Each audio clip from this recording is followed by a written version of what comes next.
उस गाय का दूध जो हाल की पैदा हुई गैया थी, उसके एक बछिया पैदा हुई और उस बछिया का दूध उसकी मां गाय पीने लगी। क्या उल्टा प्रश्न तो नहीं कर रहे हो महाराज? अब ये कहिए कि गाय का दूध बछिया पीने लगी। उस व्यक्ति ने कहा नहीं, बछिया का दूध गाय पीने लगी। अरे बछिया को दूध कहां से होता है? बोले एक काम कीजिए महाराज, हम आपके इस प्रश्न का उत्तर नहीं दे पाए, आप आगे बढ़ जाइए।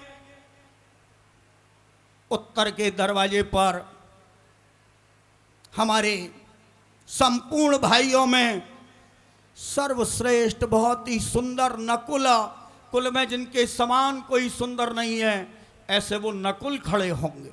जाइए। और वो व्यक्ति जब तीसरे दरवाजे पर पहुंचा, उसने देखा दरवाजा बदल गया, आदमी बदल गया, प्रश्न भी बदल गया। बोले क्या मैं युधिष्ठिर के पास चला जाऊं? बोले आज आप नहीं जा सकते, आज तो वो बहुत ही व्यस्त हैं, भीतर से उनकी आज्ञा है, आज वो किसी से नहीं मिलेंगे। आपको क्या लेना देना है महाराज? कुछ लेने देने आए हो? बोले मुझे कुछ पूछना है। हाँ हाँ बोलो। तो आप उत्तर दे दोगे? जरूर दे दूंगा। तीसरा प्रश्न, बोले ये बताइए नकुल, अभी अभी मैं निकल के जा रहा था और एक किसान अपने खेत में सब्जी लगा रहा था, उसने विचार किया मैं चला जाऊंगा, कहीं पीछे से ऐसा ना हो मेरी सब्जियों को तोड़कर कोई ले जाए। उसने सब्जी की रक्षा के लिए आपने खेतों में देखा होगा किसान कांटे लगा देते हैं, तो कांटे लगा दिए, लेकिन जैसे उसकी पीठ मुड़ी, क्या देखा? जो कांटे उसने सब्जी की रक्षा के लिए लगाए थे, वही कांटे उसकी सब्जी को खाने लगे। बताओ नकुल, जो कांटे उसने सब्जी की रक्षा के लिए लगाए, वो कांटे उसकी सब्जी को क्यों खाने लगे? और ये भी निरुत्तर हो गए। बोले काम कीजिए महाराज, जब हम आपके प्रश्न का उत्तर नहीं दे पाए तो हम संपूर्ण भाइयों में सबसे ज्यादा ज्ञानी सहदेव हैं। चौथे दरवाजे पर दक्षिण के द्वार पर वही उपस्थित हैं। जाइए, आप अपने इस प्रश्न का उत्तर उनसे ले लीजिए। और वो व्यक्ति जब चौथे दरवाजे पर पहुंचा, उसने देखा द्वार बदल गया, आदमी बदल गया, प्रश्न भी बदल गया। सहदेव ने प्रणाम किया। भगवान कहिए। बोले क्या मैं युधिष्ठिर से मिल लूं आज? बोले आज वो नहीं मिल सकते, आप कल लाइए। बोले मुझे कुछ पूछना है। मुझसे पूछिए ना। बोले आप उत्तर दे दोगे? बोले संपूर्ण भाई मुझे ही ज्ञानी मानते हैं और ज्ञान में अभिमान की संभावना पूर्ण रहती है। ज्ञान का जो मार्ग है वो तलवार की धार है। गोस्वामी जी महाराज उत्तरकांड में लिखते हैं, ज्ञान के पंथ कृपाण के धारा, परत खगेश होए नहीं बारा। और भगवान ने जो भक्त बतलाए हैं गीता में, वो भी 4 प्रकार के हैं। आर्त, जिज्ञासु, अर्थार्थी और ज्ञानी। और आर्त में दुखी होकर जो भगवान को पुकारते हैं, उनमें नाम किसका आता है? द्रौपदी, गजेंद्र। जिज्ञासु भक्तों में किसका नाम आता है? अर्जुन इत्यादि का। अर्थार्थी भक्तों में किसका नाम आता है? ध्रुव का। और ज्ञानियों में उद्धव इत्यादि का। बोले ये बताओ सहदेव, अभी अभी मैं निकल के जा रहा था, शहर में बहुत जोर से भूकंप आया, भूचाल आया, धरती हिलने लगी, लाखों करोड़ों आदमी नष्ट हो गए, लेकिन एक आदमी मकड़ी का जाला पकड़ के बच गया। अरे मकड़ी का जाला पकड़ के कैसे बच गया? दत्तात्रेय जी महाराज 24 गुरु बनाते हैं, मकड़ी भी उनकी गुरु है। सहदेव जब उत्तर नहीं दे सके, बोले एक काम कीजिए, आप धर्मराज युधिष्ठिर के पास चले जाइए, जो उन्होंने समय दिया था वो समय पूर्ण हो गया, अब आप उनसे मिल सकते हैं। और वो आदमी वहां से चला जाता है, लेकिन वो युधिष्ठिर के पास पहुंचा नहीं। रात्रि को जब पांचों भाई संग बैठे भोजन करने के लिए, हमारे वेद और शास्त्र उपनिषद यही कहते हैं, सहना भवतु सहनौ भुनक्तु सह वीर्यं करवावहै तेजस्विनावधीतमस्तु मां विद्विषावहै। हम संग बैठे, संग बोलें, संग भोजन करें, संग चलें, संग ही सारे काम करें। जैसे ही पहला कौर उठाया, तुरंत ध्यान आया, अरे आज एक व्यक्ति आया था। तब तक वो तीनों भाई बोले, हाँ हाँ वो हमारे पास भी आया था। युधिष्ठिर ने कहा, आज तो मेरे पास कोई नहीं आया। अरे क्या बात करते हैं आप? उसने कुछ पूछा भी था। क्या पूछा? मेरे पास तो आया नहीं वो।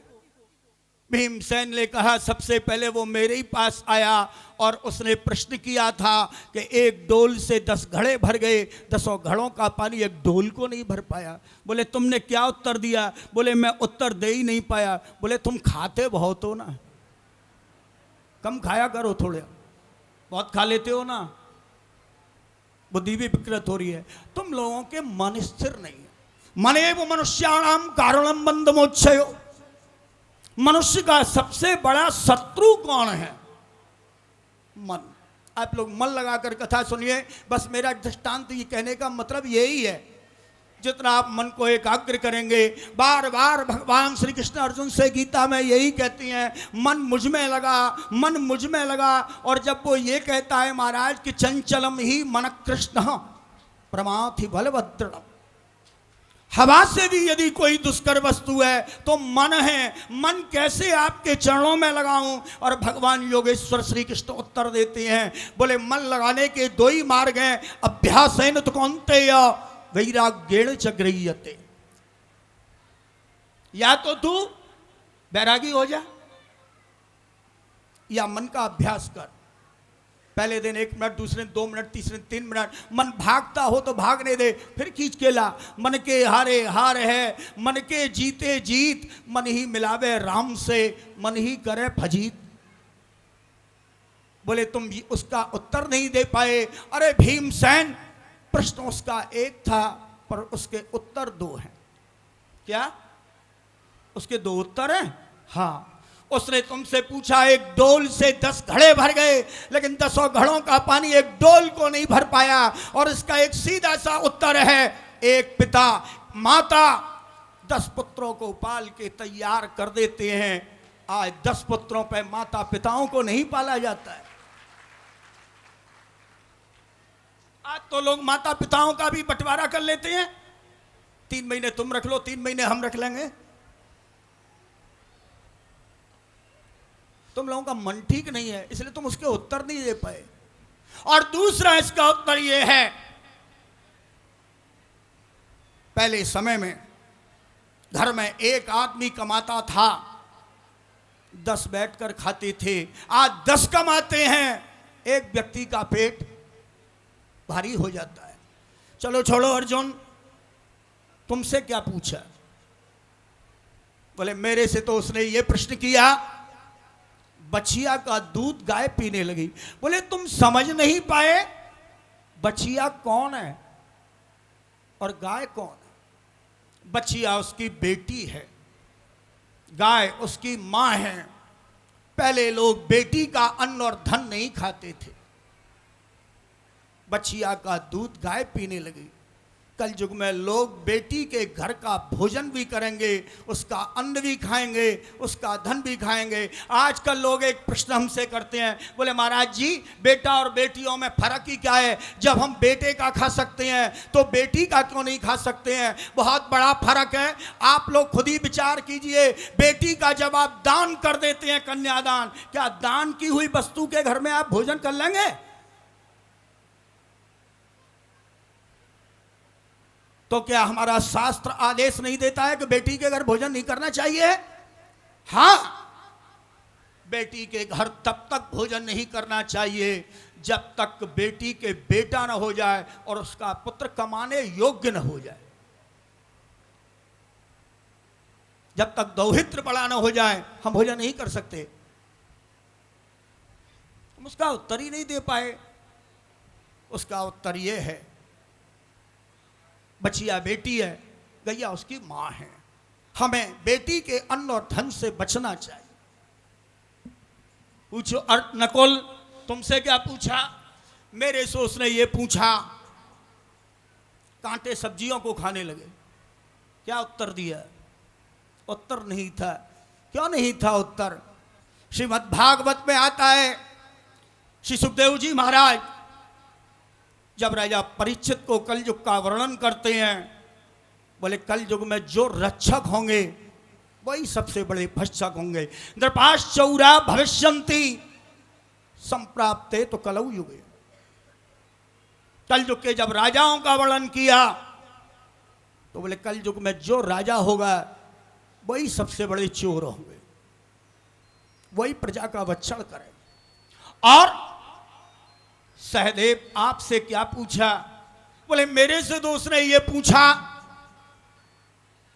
एक आदमी मकड़ी का जाला पकड़ के बच गया। मकड़ी का जाल क्या है?